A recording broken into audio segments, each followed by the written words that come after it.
É esse o tema que eu quero explorar hoje, de forma mais enfática. Bastidores de uma salvação. E nós vemos isso de forma muito clara, muito límpida, como cristal. Deus operando de modo que alguém a quem Ele queria salvar, efetivamente chegasse ao conhecimento da salvação. É um texto fabuloso. Bastidores de uma salvação. Acompanhem silenciosamente a leitura em sua Bíblia. Versículos 1 a 22, o texto diz: morava em Cesareia um homem de nome Cornélio, centurião da coorte chamada italiana, piedoso e temente a Deus com toda a sua casa, e que fazia muitas esmolas ao povo e de contínuo orava a Deus. Esse homem observou claramente durante uma visão, cerca da hora 9ª do dia, um anjo de Deus que se aproximou dele e lhe disse: Cornélio. Este, fixando nele os olhos e possuído de temor, perguntou: que é, Senhor? E o anjo lhe disse: as tuas orações e as tuas esmolas subiram para a memória diante de Deus. Agora, envia mensageiros a Jope e manda chamar Simão, que tem por sobrenome Pedro. Ele está hospedado com Simão, curtidor, cuja residência está situada à beira-mar. Logo que se retirou o anjo que lhe falava, chamou 2 dos seus domésticos e um soldado piedoso dos que estavam a seu serviço, e, havendo-lhes contado tudo, enviou-os a Jope. No dia seguinte, indo eles de caminho, e estando já perto da cidade, subiu Pedro ao eirado, por volta da hora 6ª, a fim de orar. Estando com fome, quis comer, mas enquanto lhe preparavam a comida, sobreveio-lhe um êxtase. Então, viu o céu aberto, e descendo um objeto como se fosse um grande lençol, o qual era baixado à terra pelas 4 pontas, contendo toda sorte de quadrúpedes, répteis da terra e aves do céu. E ouviu-se uma voz que se dirigia a ele: levanta-te, Pedro, mata e come.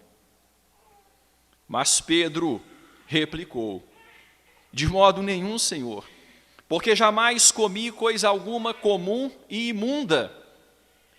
Segunda vez a voz lhe falou: ao que Deus purificou, não consideres comum.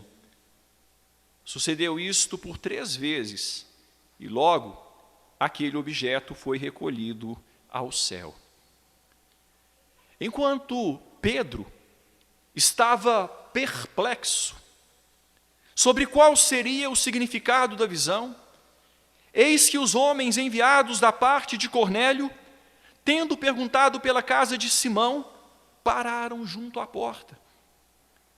E chamando, indagavam se estava ali hospedado Simão, por sobrenome Pedro. Enquanto meditava Pedro acerca da visão, disse-lhe o Espírito: estão aí 2 homens que te procuram. Levanta-te, pois, desce e vai com eles, nada duvidando, porque eu os enviei. E descendo Pedro para junto dos homens, disse: aqui me tendes, sou eu a quem buscais? A que viestes? Então disseram: o centurião Cornélio, homem reto e temente a Deus, e tendo bom testemunho de toda a nação judaica, foi instruído por um santo anjo para chamar-te à sua casa e ouvir as tuas palavras. Amém. Até aqui a leitura da palavra de Deus, irmãos, que Deus nos abençoe e esclareça a nossa mente aquilo que Ele mesmo quer nesta noite. Você já é um salvo? Queria que você pensasse sobre isso. Se você já é um salvo, como se deu sua salvação? Rememore. Se lembre daqueles momentos nos quais Deus trabalhou na sua vida e o chamou a Cristo. Como se deu sua salvação? Se eu parasse para dar oportunidade para os irmãos se manifestarem, certamente ouviria muitas histórias, e todas diferentes, mas com muitos pontos em comum.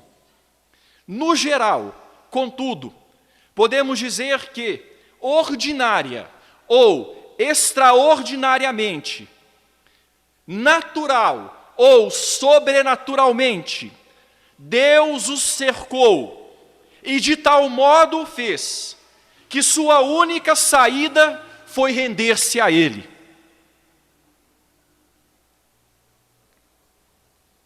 O texto que nós lemos começa a mostrar como os gentios foram acrescentados ao povo de Deus.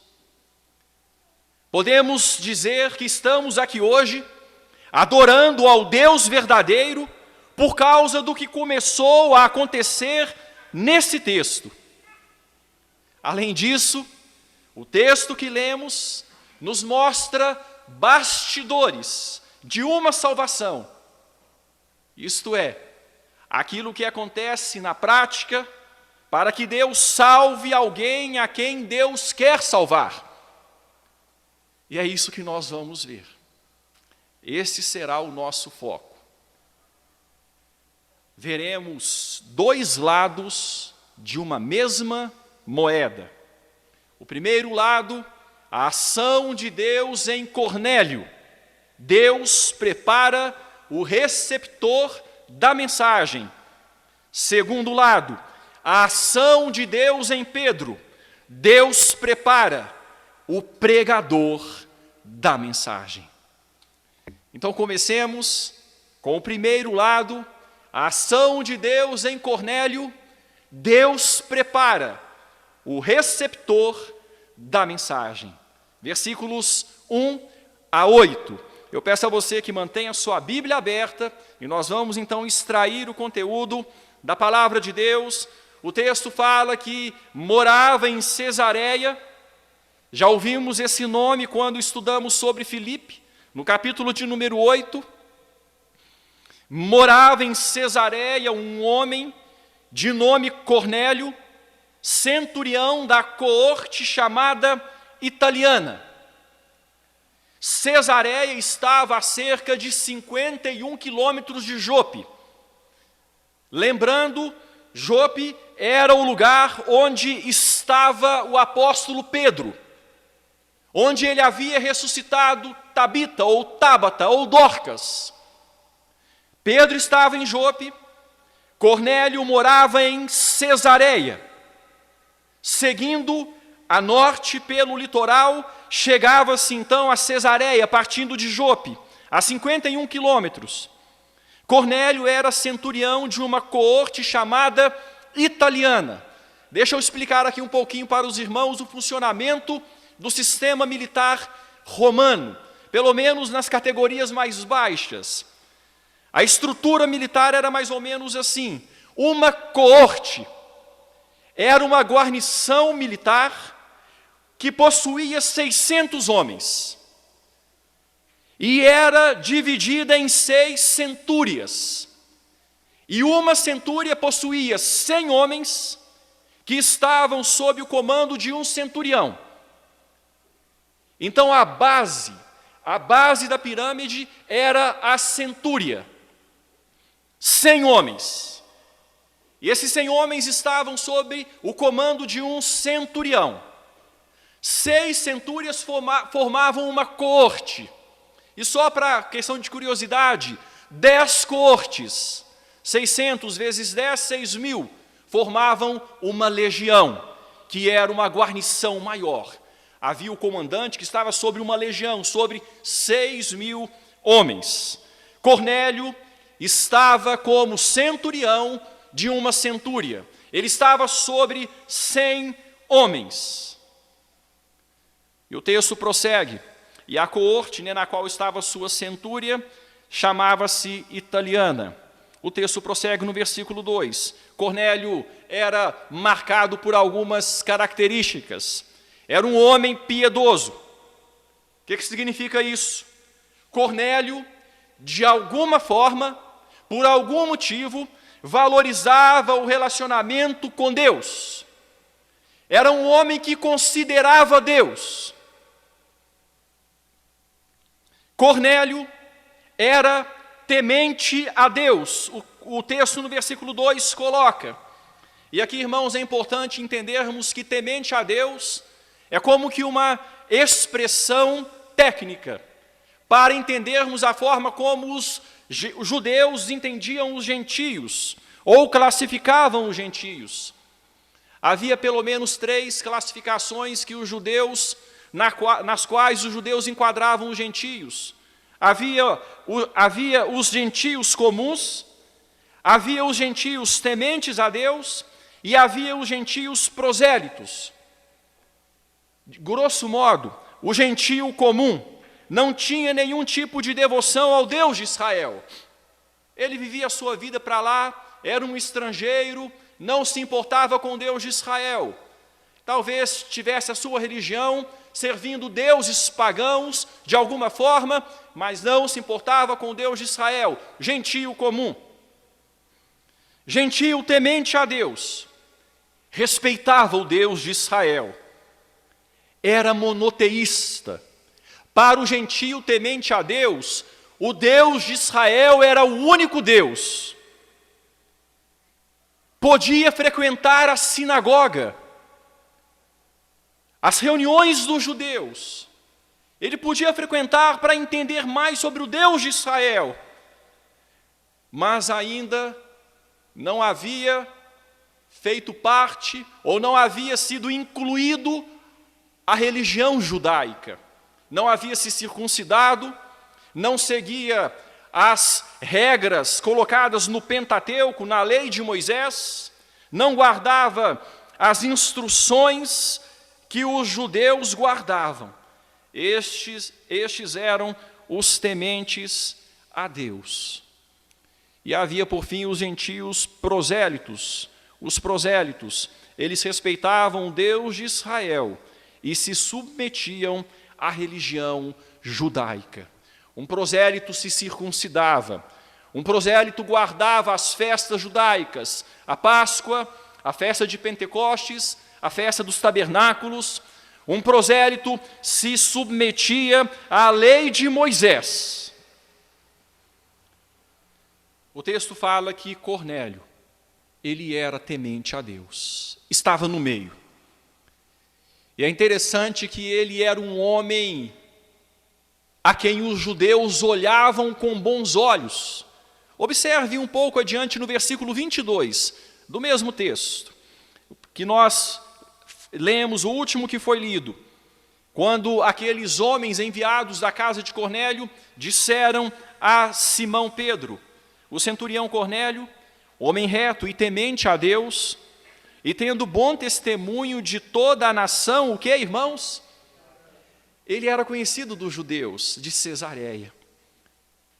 Possivelmente ele frequentasse a sinagoga. E os judeus davam bom testemunho dele. Não, ele é temente a Deus de verdade. Quem sabe, daqui a pouco ele vai se tornar um dos nossos. Quem sabe, daqui a pouco ele vai se tornar um judeu, vai se circuncidar, vai guardar a lei. Deus tinha outros planos para Cornélio. Planos infinitamente melhores. Mas o texto fala dele como piedoso, o texto fala dele como temente a Deus. O texto continua no versículo 2, temente a Deus com toda a sua casa. O que isso quer dizer, gente? É muito importante isso aqui, que através da liderança de Cornélio, sua casa também temia o Deus de Israel. Isso aqui quer dizer que a fé de Cornélio era autêntica. Ele vivia aquela fé no seu limite privado, dentro da sua casa. Ele vivia aquela fé pública, que era a fé que os outros viam na rua. Ele vivia dentro de casa. Ele não era hipócrita. Os seus filhos viram isso. A sua família viu isso. E por isso foram tementes a Deus também. Entenderam que era um homem sincero. O texto prossegue no versículo 2, falando de mais características de Cornélio. Fazia muitas esmolas ao povo. Ele era um homem que procurava fazer boas ações, porque dentro da luz que ele tinha, ele entendia que isso agradaria a Deus. E ele procurava, então, através das boas ações que fazia, agradar ao Senhor. Ele dava esmolas. E ele, de contínuo, orava a Deus. Ele buscava o Senhor em oração. Agia de acordo com a luz que tinha. Aquilo que ele conhecia de Deus na revelação natural, ele guardava. Ele queria ser um bom homem, ele buscava a Deus em oração. Possivelmente tinha os seus erros religiosos, os seus erros teológicos, mas era sincero. Era sincero. Contudo, Cornélio não era salvo. Ele não conhecia a salvação de Deus. Ele não conhecia o Salvador de Deus. Veremos isso com detalhes daqui a pouco. Vamos prosseguir a leitura do texto. Veja o versículo de número 3. Esse homem observou claramente durante uma visão cerca da hora 9ª do dia. Veja que interessante aqui mais um detalhe. Ele estava na hora 9ª do dia fazendo alguma coisa e teve uma visão enquanto fazia o que fazia. E o que é que ele fazia? Vá comigo para o versículo 30 do mesmo capítulo. Capítulo 10, versículo 30, o texto vai dizer assim: respondeu-lhe Cornélio, faz hoje 4 dias que por volta desta hora estava eu observando em minha casa a oração, em minha casa a hora 9ª de oração. E eis que se apresentou diante de mim um varão de vestes resplandecentes. Um detalhe, na hora 9ª, Cornélio teve uma visão. E ele teve essa visão no momento em que ele estava orando. Ele guardava a oração vespertina dos judeus, a oração da hora 9ª. A oração que nós vimos lá em Atos 3, quando Pedro e João subiam ao templo para a oração da hora 9ª. Ele observava a oração da hora 9ª e, de repente, ele teve uma visão. Ele viu um anjo do Senhor que se aproximou dele e o chamou pelo nome. E possivelmente, pela forma como o texto nos mostra, foi a primeira visão que ele teve, quem sabe a única visão de sua vida. Esse anjo se dirigiu a ele e disse: Cornélio. E quando ele disse isso a Cornélio, Cornélio fixou os olhos nele e ficou possuído de temor. E quando fala que ficou possuído de temor, é que da ponta do dedão do pé até os fios de cabelo da cabeça, aquele homem ficou tremendo de medo. Ele foi possuído, completamente possuído de temor diante da revelação divina. O anjo disse: Cornélio. E ele então: o que é, Senhor? O que está acontecendo? O que está acontecendo? E vem então a resposta do anjo: as tuas orações, as tuas esmolas subiram para a memória diante de Deus. As tuas orações e as tuas esmolas subiram para a memória diante de Deus. Em outras palavras, irmãos, nós vamos entender isso à medida que eu for falando. O que o anjo quis dizer para Cornélio foi o seguinte: Cornélio, chegou a hora de subirmos mais um degrau e de você conhecer um pouco mais acerca do Deus Salvador. Chegou a hora, Cornélio, de você receber mais luz. Irmãos, como eu já disse, Cornélio, ele amava a Deus de verdade, embora não o conhecesse muito, e por amar a Deus, Cornélio procurava amar o próximo, porque aquele que ama a Deus a quem não vê, tem que mostrar que ama a Deus a quem não vê, amando o próximo a quem vê, porque como pode alguém dizer que ama a Deus a quem não vê, se não ama o próximo a quem vê? Cornélio amava o próximo por amar a Deus. As esmolas de Cornélio eram por causa de Deus. Ele queria agradar a Deus de alguma forma, ele queria de alguma forma mostrar para Deus que ele queria conhecê-lo mais. E as orações de Cornélio, claro, logicamente, eram porque ele queria agradar a Deus de todo o seu coração. E alguns comentaristas da Bíblia têm feito a seguinte pergunta: o que é que Cornélio orava? Qual era, possivelmente, o conteúdo da oração de Cornélio? Ora, eu tenho para mim, seguindo também a linha de alguns comentaristas da palavra de Deus, que a oração de Cornélio, já que aquilo que ele fazia por amor a Deus, e as suas orações subiram até Deus, e Deus então aqui responde às orações de Cornélio.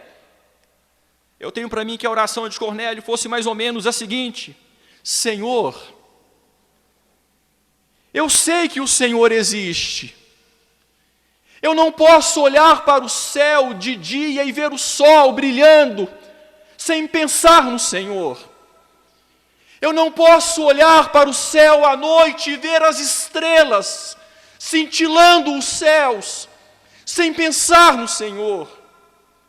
Eu sei que o Senhor existe, mas estou certo que esse conhecimento não é o suficiente. Senhor, eu procuro amar ao próximo por causa do Senhor, mas sei que essa ação não é o suficiente.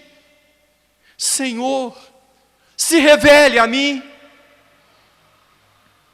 Eu quero conhecê-lo mais e melhor, e ser e fazer o que for necessário para ser aceito pelo Senhor. Tenha misericórdia de mim, Senhor. Irmãos, eu penso que Cornélio orava mais ou menos esse conteúdo. O conteúdo de alguém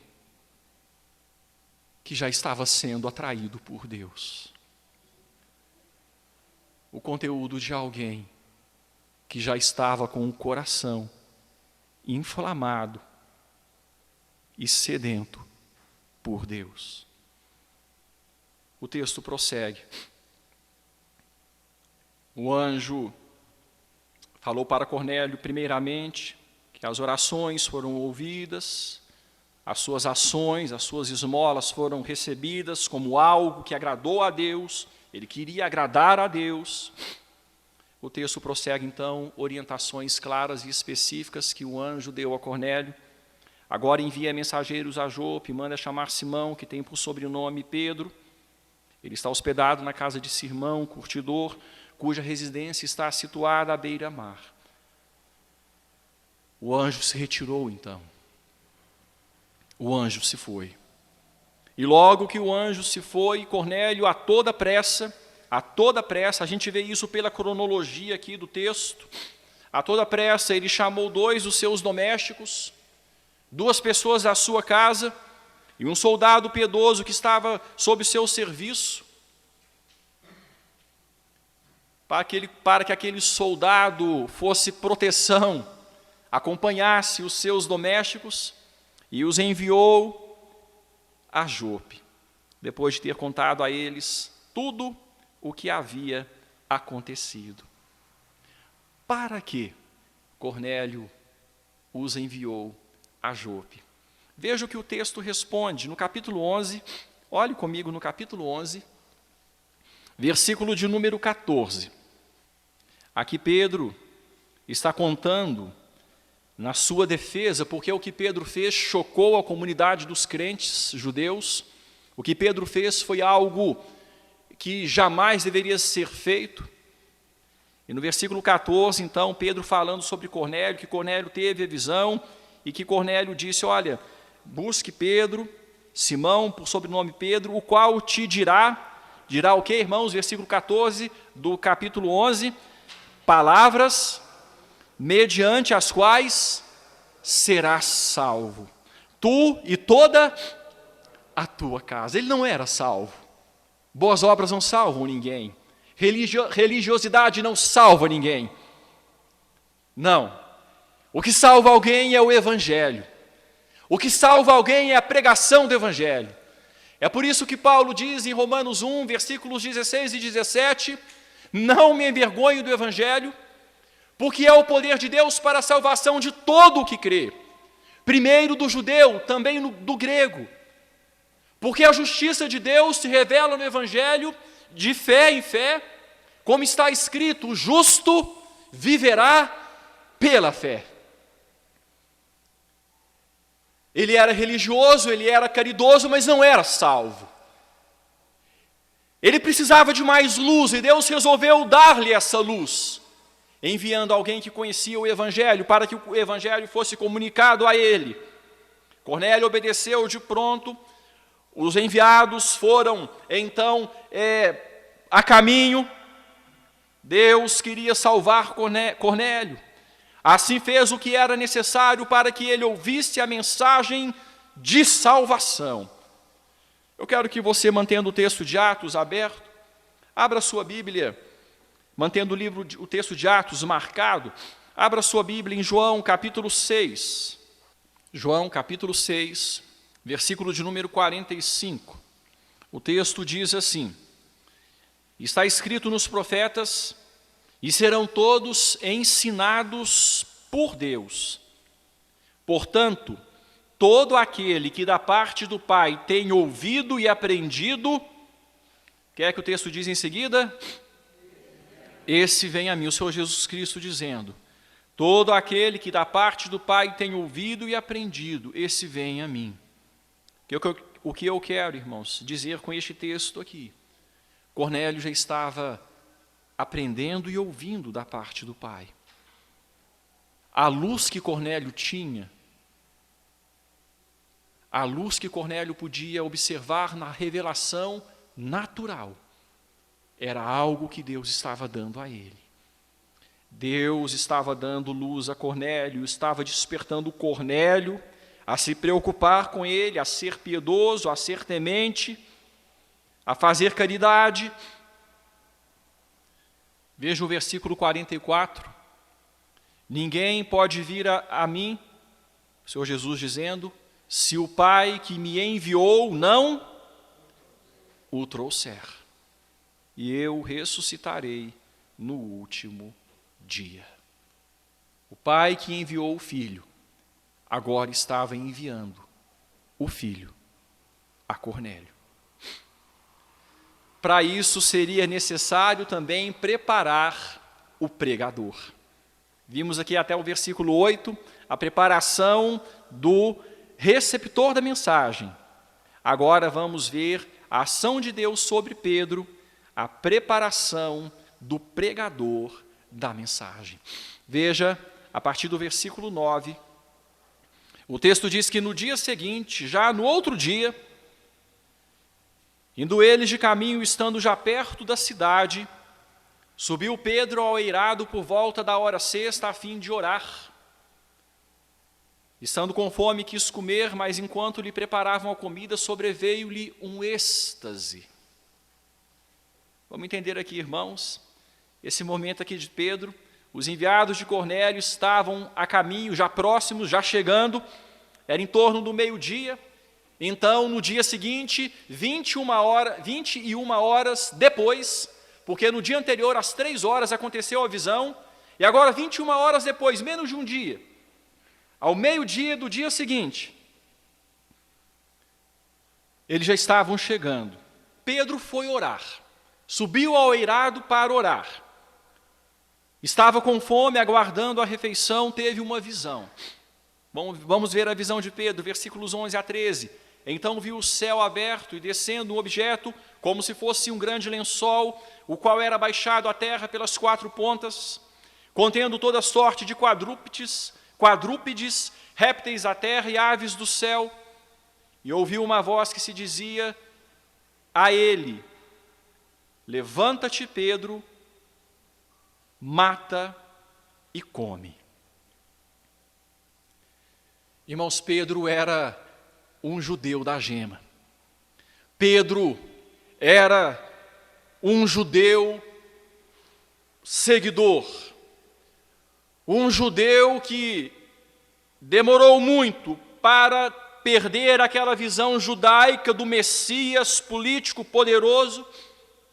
Pedro era um judeu que guardava a lei de forma estrita, de forma rigorosa. E a visão que ele teve aqui foi algo terrível, algo inimaginável para um judeu, desafiadora.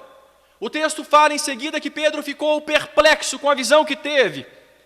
A ordem que lhe foi transmitida foi ainda mais desafiadora. Ver aquele lençol descendo à terra, segurado pelas 4 pontas, e lá dentro aquela multidão de animais imundos, misturados com animais puros, mas aquela misturada lá. E a voz dizendo a ele: mata e come. Só a visão já o enojou. Agora matar e comer aquilo. As leis alimentares para os judeus eram muito importantes, muito importantes. Foram dadas por meio de Moisés quando o povo de Israel saía do Egito. Podemos ver um resumo lá em Levíticos, no livro de Levíticos 11. Elas tinham pelo menos 2 propósitos: impedir a proliferação de epidemias no meio do povo.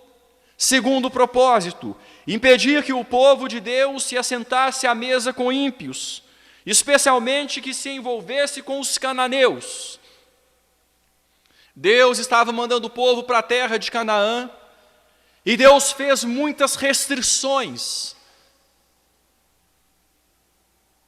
entre elas dietéticas, alimentares, o que inviabilizaria, impediria o sentar-se à mesa com um cananeu. Os judeus receberam essas leis, mas não as interpretaram muito bem. Vamos observar os versículos seguintes, 14, 15 e 16.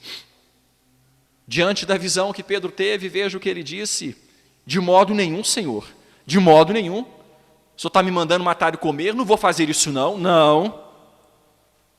Jamais comi coisa alguma comum e imunda. Segunda vez a voz lhe falou: ao que Deus purificou, não consideres comum.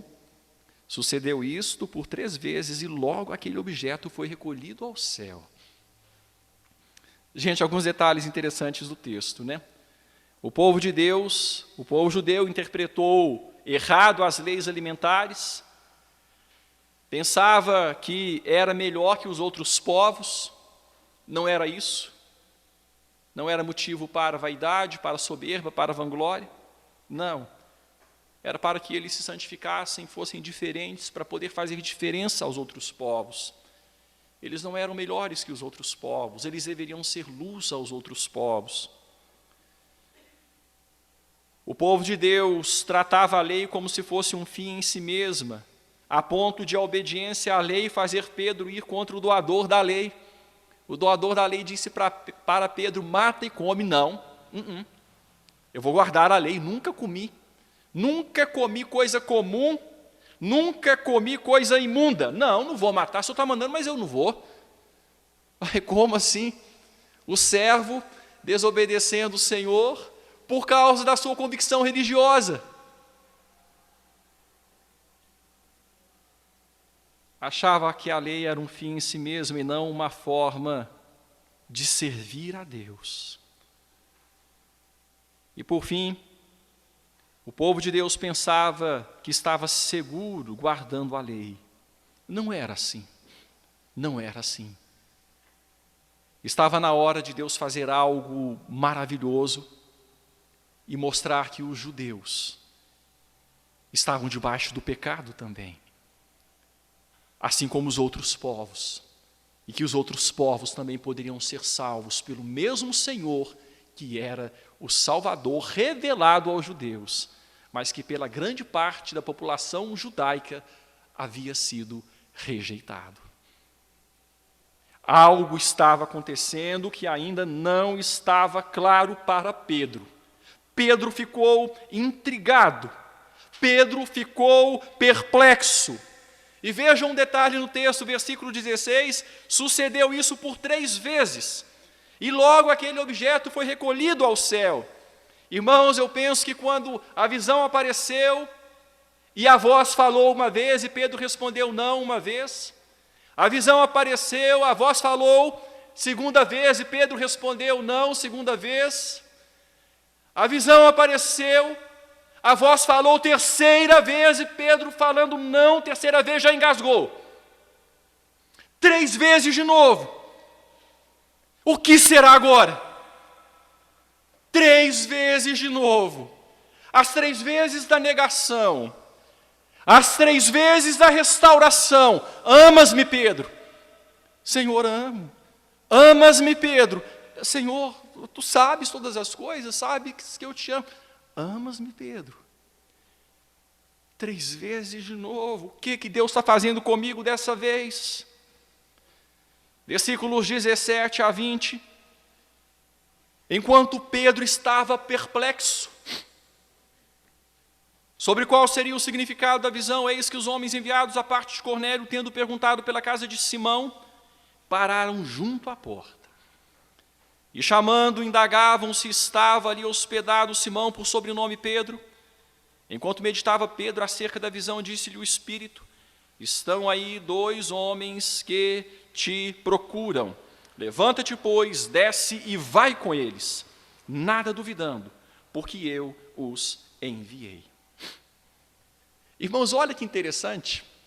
O tempo foi milimetricamente cronometrado por Deus. A visão foi dada, Pedro perplexo, tentando entender o que estava acontecendo, e enquanto ele estava perplexo, os enviados de Cornélio chegam, os 2 com o segurança. E ali na hora que eles chegam, a palavra de Deus vem e diz: olha, Pedro, tem gente ali embaixo te procurando, desce, vai com eles, porque eu os enviei. Não falou quem que era não, falou só desce, vai com eles, porque eu os enviei. As coisas iriam começar a fazer sentido para Pedro. Veja que interessante, olhem na sua Bíblia, no versículo de número 20, levanta-te, pois, desce e vai com eles. O que vem em seguida? Nada duvidando. Guarda essa expressão, nada duvidando. Veja o que vem agora no capítulo 11, no versículo de número 12. Capítulo 11, versículo de número 12. Então o Espírito me disse que eu fosse com eles sem hesitar. As 2 expressões em grego, traduzidas aqui por nada duvidando e sem hesitar, são bem semelhantes. E ambas poderiam ser traduzidas pela seguinte expressão em português: sem fazer distinção. Isso faz muito sentido aqui. Nada duvidando, sem hesitar, sem fazer distinção. Pedro, desce, vai com eles, sem fazer distinção. E quando então Pedro desce, versículos 21 e 22, chegando ao final, para junto dos homens e disse: aqui me tendes, sou eu a quem buscais, a quem viestes? Então disseram: o centurião Cornélio.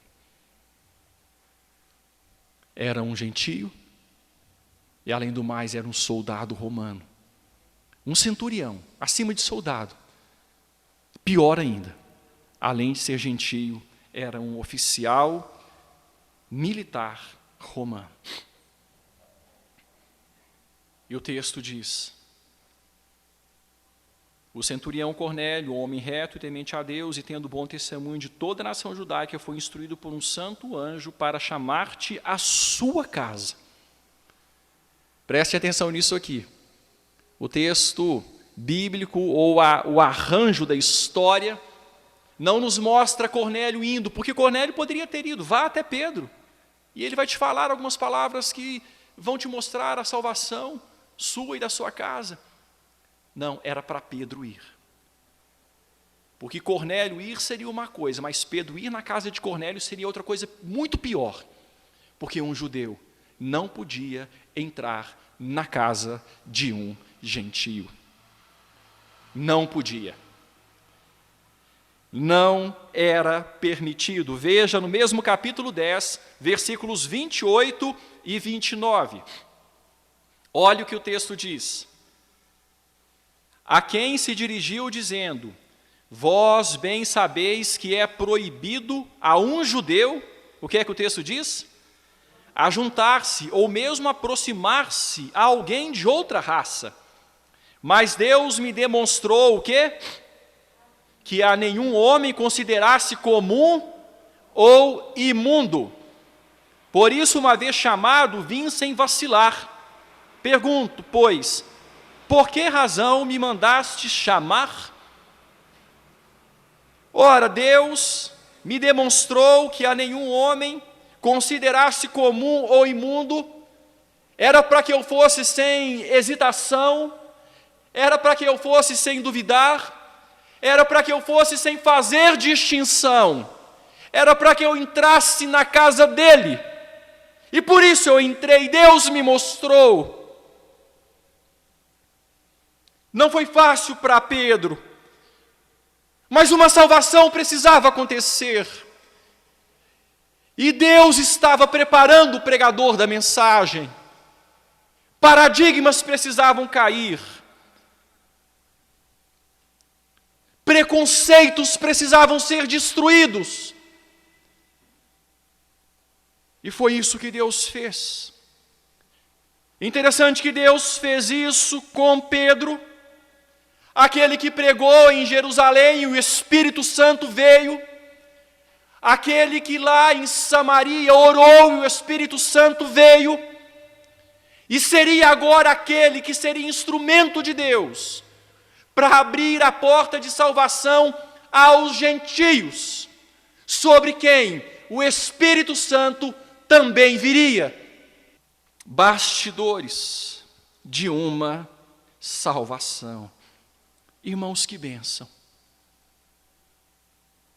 Muita coisa acontece para que Deus chame alguém a si, para que Deus chame alguém à salvação.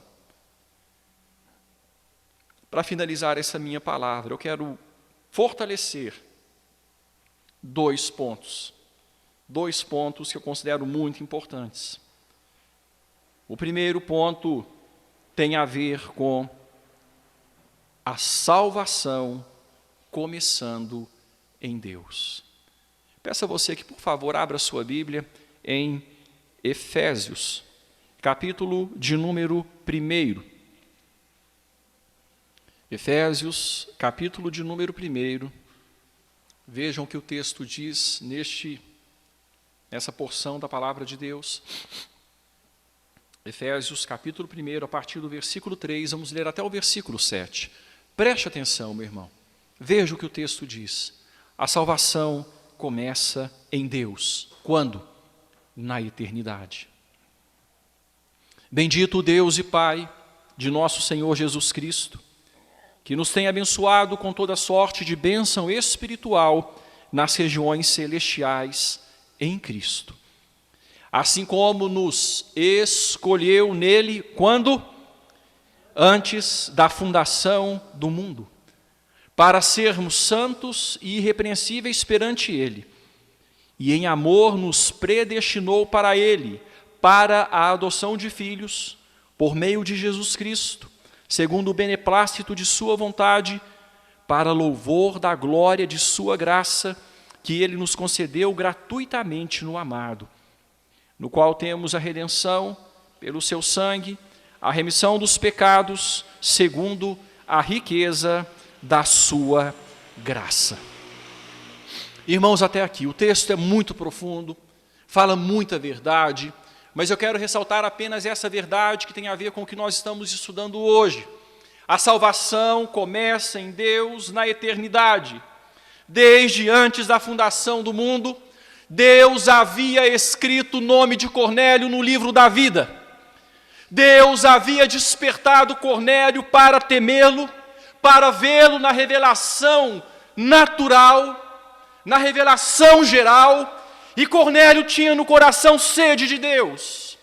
Cornélio fazia boas obras, amava o próximo, por querer agradar a Deus, mas era um homem ainda não salvo, mas estava na lista de Deus para a salvação.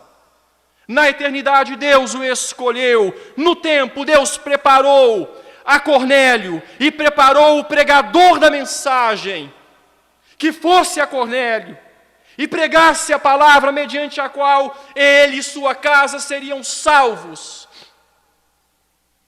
Quanta coisa aconteceu, meu irmão, para que você viesse à salvação. Quanta coisa aconteceu. Eu fico me lembrando da história da Carla. Minha esposa, ela assusta quando eu a cito assim sem falar. Hoje eu não falei não. Mas eu fico me lembrando da história dela.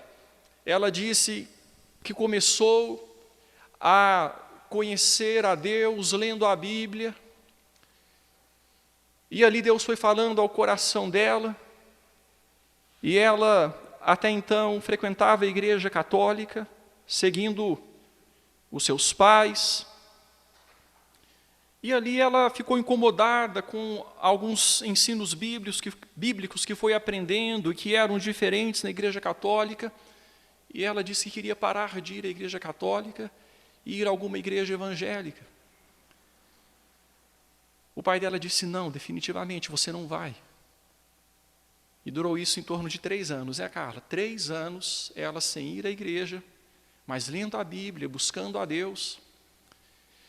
E um dia, ela até adoeceu por causa disso, mas um dia, depois de 3 anos, o pai dela disse, olha, então fala para a Carla que ela pode ir à igreja, mas eu não quero crente aqui dentro da minha casa, não. Eu não quero crente aqui, não. Ela pode ir e fica para lá com os crentes dela.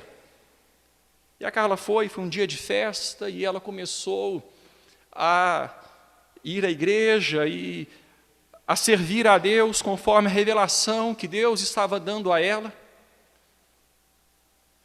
E aconteceu de eu passar pela vida da Carla, seminarista. O pai dela me recebeu com muito respeito dentro de sua casa. Para quem disse que não queria crente lá dentro, já estava lá um pastor em processo de formação, Mas eu o respeitava e ele me respeitava. E nós fomos criando um relacionamento. Tivemos no decurso dos anos bons momentos, alguns momentos também assim de algum desentendimento superficial, mas sempre me respeitou muito, eu o respeitei. E via nele, via no pai da Carla, no seu José, um homem, é claro, irmãos, que essa é a minha visão, tá bom? Eu estou falando da minha visão, é Deus que tem a visão correta das coisas. Eu estou falando da minha visão. Eu via no pai da Carla alguém que poderia ser ilustrado, ou alguém que poderia ilustrar Cornélio. Um homem que tinha um profundo respeito a Deus.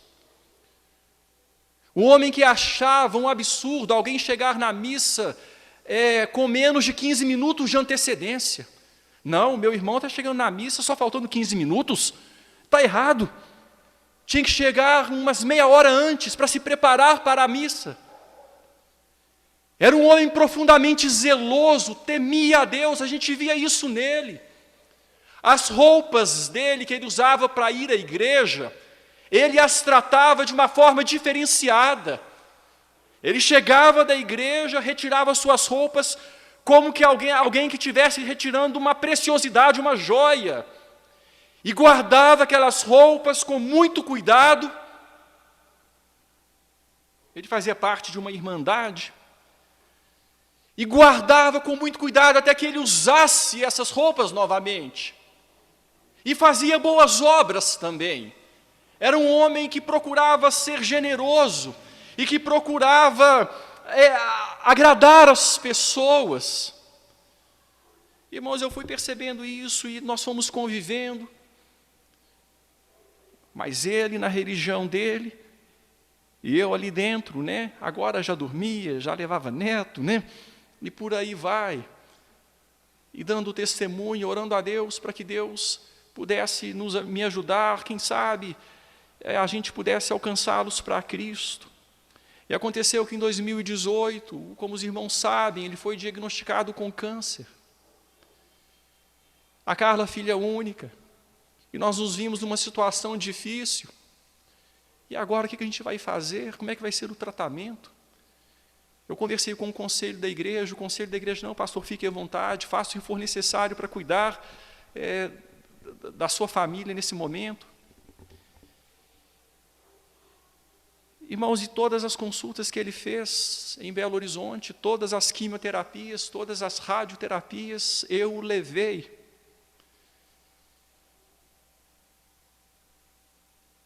E orava ao Senhor, falando, Senhor, me use nesses momentos em que eu estou levando o seu José a Belo Horizonte, o seu Penteado, não é o apelido dele, para fazer esse tratamento, me use como servo do Senhor, para falar a sua palavra a ele.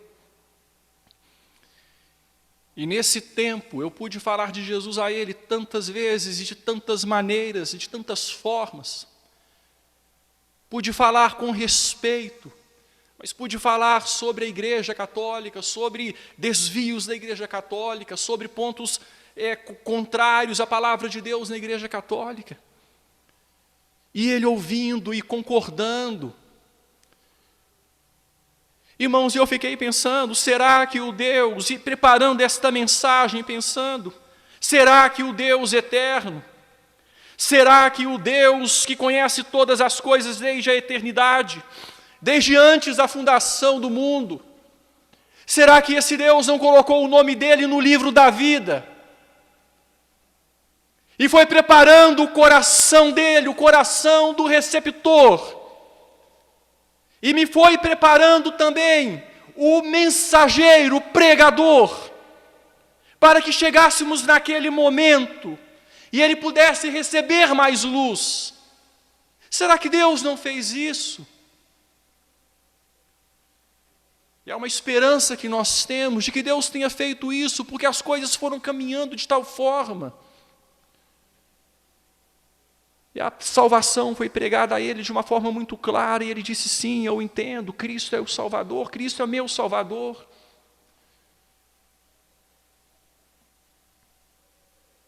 A salvação começa em Deus, a salvação começa na eternidade, mas no tempo ele prepara o receptor, ele prepara o pregador da mensagem. Irmãos, e eu quero finalizar ressaltando um segundo ponto aqui, muito interessante. Deus mandou o anjo a Cornélio, Deus se revelou a Pedro. Ora, esse Deus que mandou o anjo a Cornélio, esse Deus que se revelou a Pedro, por que é que esse Deus então não falou para o anjo falar todo o evangelho de uma vez para Cornélio? Economizaria, seria mais fácil, mais rápido. Olha, eu estou aqui, Deus me mandou, sou um anjo celestial, e vim falar para você que religiosidade não é o suficiente, vim falar para você que boas obras não é o suficiente, que você precisa de Jesus Cristo, Ele é o único caminho, a única verdade, a única vida, o único mediador, Você precisa de Jesus, renda-se a Ele e será salvo. Pronto, acabaria. Mas Deus não usou o anjo. Deus não usa anjos para pregar salvação. Deus usa pessoas. Esse privilégio foi concedido a Pedro e foi concedido a você e a mim. Deus não vai fazer um anjo descer do céu para falar para um vizinho, para um parente, para um amigo, para um colega. Deus vai usar a nossa boca. Deus vai usar a nossa vida. E preste atenção, meu irmão.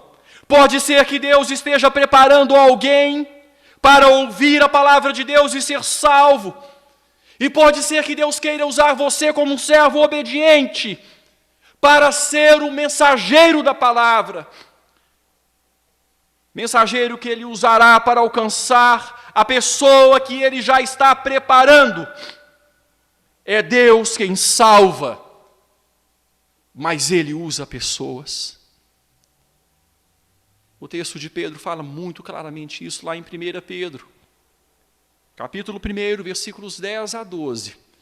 O texto deixa claro isso.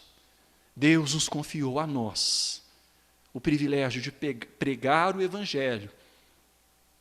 Essas coisas, o Evangelho, aquilo que se refere ao Evangelho, coisas que os anjos anelam perscrutar. Eles anelam entender esse mistério e entender por que é que Deus confiou ao homem e não a eles. É só quem é salvo, só quem experimentou a salvação, pode ser usado por Deus como instrumento de salvação. Deus salva, mas Ele usa pessoas. É por isso, irmãos, também, e agora eu finalizo, é o fim do fim, é por isso que nós entendemos e graças ao Senhor temos participado da obra missionária, porque a gente entende que de repente Deus levanta um homem como o pastor que esteve aqui no domingo passado, um homem com a sua esposa, filhos pequenos. Deus levanta um homem que mora num lugar, num país, numa região e fala, olha, eu quero que você vá para o Oriente Médio. Eu quero que você vá para lá e que você viva lá e pregue a palavra lá. E a pessoa se dispõe, então eu vou sair de onde eu moro, vou deixar a minha casa, o meu país, as minhas raízes, vou para o Oriente Médio. Vou fazer o que lá? A salvação pertence ao Senhor. E desde a eternidade, Ele escreveu nomes no livro da vida. E certamente tem nomes escritos por Deus no livro da vida que estão no Oriente Médio, nesse momento, nessa época, nesse tempo. E Deus está preparando os receptores lá. E Deus está preparando o pregador aqui. E Deus vai unir pregador e receptor. E ali o pregador vai transmitir a mensagem. E aqueles que Deus tem preparado vão se render ao Salvador. É por isso que a obra missionária é tão importante. É por isso que nós precisamos orar e nos envolver na obra missionária. E como igreja temos orado, nos envolvido, contribuído com a obra missionária. O pastor Anderson Mateus, depois de tanto tempo, lutando pelo visto, o visto saiu. Eles vão viajar para Portugal agora e estão felizes da vida no começo de dezembro, para começar a obra lá em Portugal. Mas por que é que ele vai para Portugal? Deus é o Deus de toda a terra. É o Deus de todos os povos. Ele tem gente em Portugal. E ele prepara o receptor e prepara o pregador. A irmã Lucimar lá em Senegal. Por que em Senegal? Ele tem gente lá. Ele prepara o receptor e prepara o pregador. E é assim que acontece. E Deus vai trabalhando e vai fazendo a sua obra. E a nossa alegria é ser parte da obra eterna de Deus. Bastidores de uma salvação. Tem muita coisa por trás. Não sabemos tudo. Não precisamos saber tudo. Precisamos obedecer aos impulsos do Espírito Santo e a palavra revelada por Deus. Feche os seus olhos e vamos orar ao Senhor. Senhor, obrigado, Pai, pela sua palavra. Obrigado porque um dia fomos alcançados por ela. Obrigado porque o Senhor preparou o nosso coração e preparou situações, pessoas, como instrumentos teus. Sabemos, ó Deus, que enquanto houver mundo, ainda haverá pessoas a serem alcançadas, cujo nome foi escrito desde toda a eternidade no livro da vida, e que no tempo serão alcançadas por meio da tua palavra, pregada por pessoas. Usa-nos para a tua glória, para alcançar aqueles, ó Deus, que o Senhor há de alcançar, estão perto de nós, e o Senhor quer nos usar para isso. Abençoa a obra missionária, nos ajude também a ser instrumentos teus, para que lá longe pessoas sejam alcançadas por nós também, através da nossa oração e do nosso envolvimento em parceria com a obra de missões. Assim nós fazemos esta oração, Senhor, em nome de Jesus.